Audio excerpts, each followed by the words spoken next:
Social networking साइट्सवर photo upload करताना सावधान, कदाचित तुमचीही होऊ शकते फसवणूक।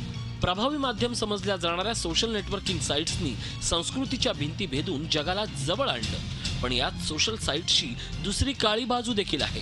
त्याचाच प्रत्यय रत्नागिरीतल्या एका तरुणीला आलाय। ज्याच्यावर प्रेम केलं त्याच प्रियकरानं तिचे अश्लील फोटो फेसबुकवर तिच्याच नावाचं बनावट अकाउंट तयार करून अपलोड केले।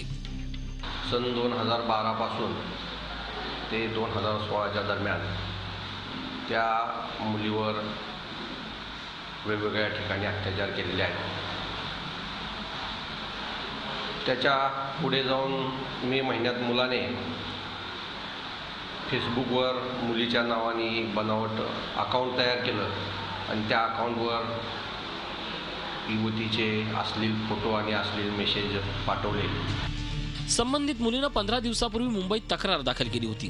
पोलिसांसमोर खरं तर हे आव्हान होतं आरोपीला शोधण्याचं, कारण नेमकं हे अकाउंट कोण वापरत होतं याचा थांगपत्ता पोलिसांना लागत नव्हता। रत्नागिरी ग्रामीण पोलिसांकडे प्रकरण ज्यावेळी आलं त्यानंतर तपासाची चक्र फिरली आणि रत्नागिरीच्या पाली गावात जाऊन आरोपीला बेड्या ठोकल्या। आरोपी केदार हा उच्च शिक्षित आहे। गुन्हा दाखल झाल्यानंतर 1 तासाच्या आत मुलाला अटक करण्यात आलेली आहे। झी 24 तास रहा एक पाऊल पुढे।